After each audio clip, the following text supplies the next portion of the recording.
Dinosaur Dream by Nolan.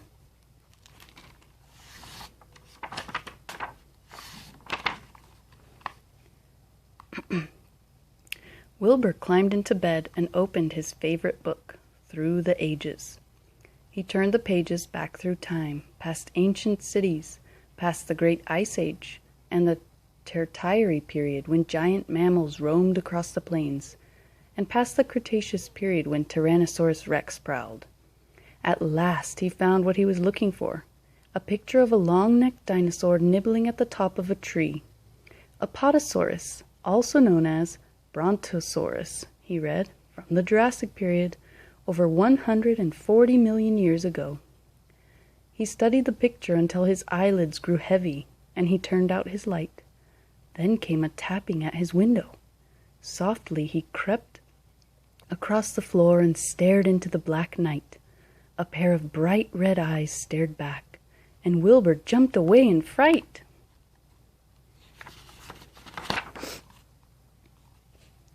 Wilbur looked out the window again. Standing in the soft glow of moonlight was a baby dinosaur swishing its long tail through the grass. "It can't be," thought Wilbur. Gently he opened the window to the warm night air. The dinosaur just blinked its eyes. "My very own dinosaur," said Wilbur, as he put on his slippers and climbed out the window. "Just wait till I tell everybody. I'll put you in the barn with Greta. I'm sure she won't mind. She's just a cow." He coaxed the dinosaur into the barn and quickly shut the door behind it. Immediately it began to howl, waking up Greta and all the chickens. The barn was in an uproar of mooing and clucking until Wilbur finally let the dinosaur out. "This won't do at all," said Wilbur. "I'd better take you home." Wilbur led the dinosaur across the pasture toward the woods. "This is no place for a dinosaur anyway," said Wilbur. "You would get lonely here with no other dinosaurs around. And besides, pretty soon you'll outgrow the barn. I will take you back to the Jurassic period where you belong." He hugged the dinosaur as it thumped its tail on the ground. "You need a name," said Wilbur. "I will call you Gideon, after Gideon Mantell. Gideon and Mary Ann Mantell discovered the first dinosaur fossil." Wilbur turned and walked into the shadows of the woods. "Follow me, Gideon," he said. "We have 140 million years to go through." Wilbur led Gideon through the woods, over bubbling brooks, and past tall, swaying trees. "I've never been this far before," he told Gideon. "I hope it's the right way." A hoot of an owl sent a shiver down his back. Gideon's eyes grew bigger and glowed bright red in the black of night.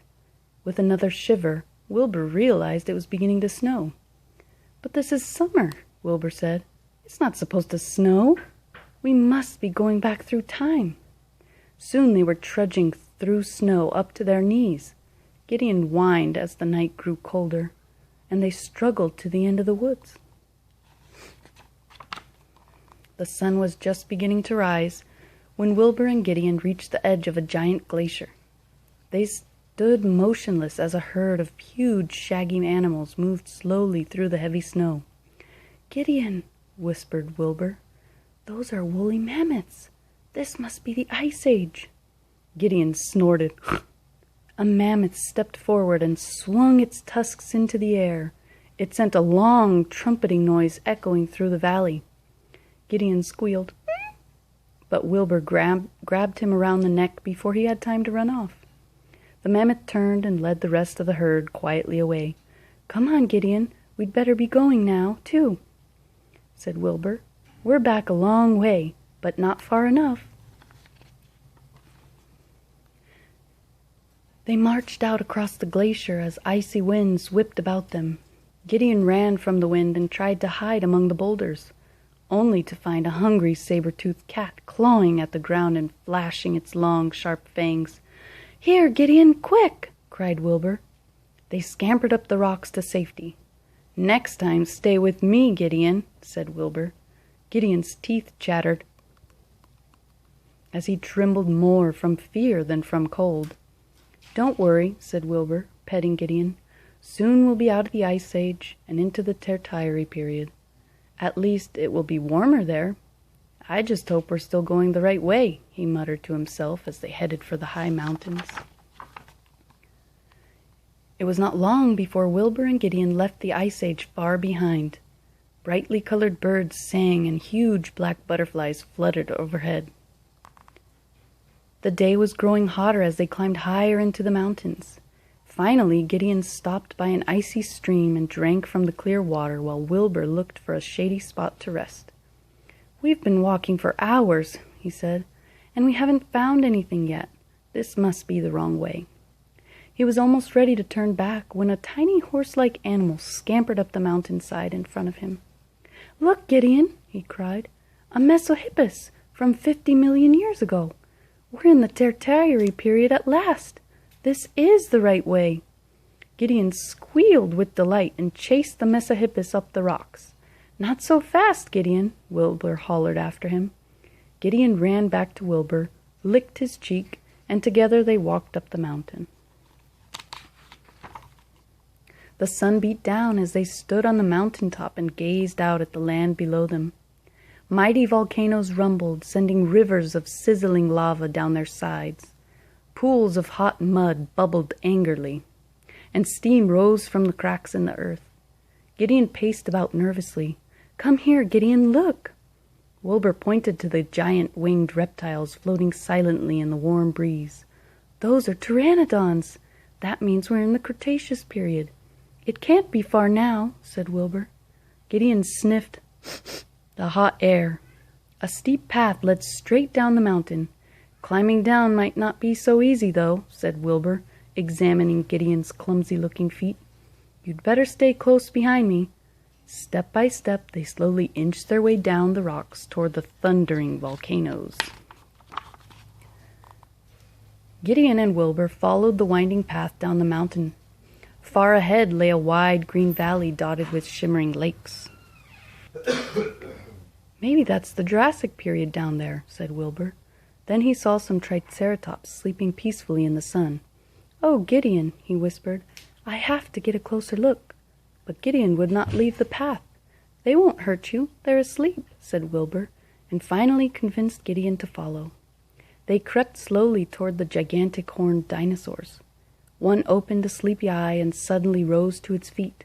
It snorted and began to charge. Wilbur and Gideon escaped into the cliffs. "Sorry, Gideon. This time it was my fault."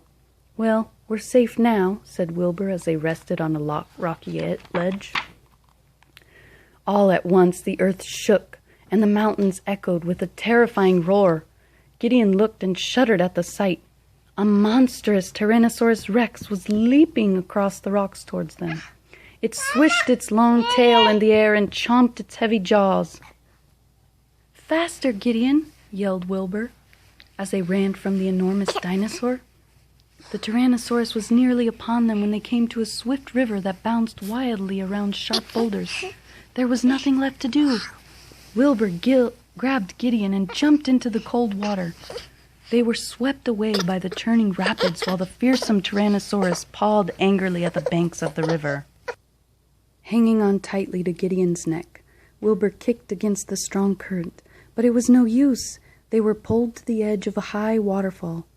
They screamed as they fell through the crashing foam, just missing the slippery rocks below. The splashing waters carried them down to a wide green valley. Finally, they scrambled to shore. They collapsed on the warm bank and let the afternoon sun dry them off. Wilbur lifted his head drowsily. "I don't know if I can move another step. What about you, Gideon?" Gideon lay snoring among the ferns. The earth trembled, and they both jumped to their feet. A group of enormous long-necked dinosaurs ambled toward them with great plodding footsteps. Gideon sniffed the air and wagged his tail. "We found it! We found the Jurassic period!" Wilbur cried out as they ran across the field of ferns to meet the Apatosaur family.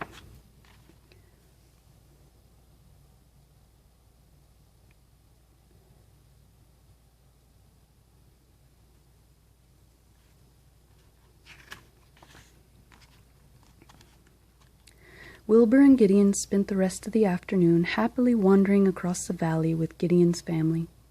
Soft summer breezes, circled about the great beasts as they nibbled the tops of tall trees. Wilbur watched a stegosaurus browsing among the ferns while Gideon splashed through the shining creeks and chased giant dragonflies. The sun set behind the mountains, and all too soon the day was over. Wilbur hugged Gideon tightly. "I wish I could stay," he whispered, "but it's time for me to go home." Gideon blinked his red eyes and licked Wilbur's cheek. Waving goodbye to Gideon and the rest of the herd, Wilbur began his long journey back alone. Soon he was joined by the biggest Apatosaurus. The enormous dinosaur knelt before Wilbur, who climbed on its back, happy for a ride home. Pteranodons let out the last cries of the day, and soon the sound of the rumbling volcanoes filled the air. The Apatosaurus climbed high above the valley as Wilbur thought about his trip through time. He remembered the freezing winds of the Ice Age and the scary saber-toothed cat. He thought about the mighty Tyrannosaurus Rex and the ride down the waterfall to the valley. He smiled as he remembered Gideon chasing dragonflies through the ferns. He missed Gideon already and decided he would visit him soon. "It will be easy next time," he thought, "because now I know the way." Wilbur yawned and snuggled comfortably on the back of the Apatosaurus while it moved gently through the mountains. Long before they reached his house, Wilbur was fast asleep.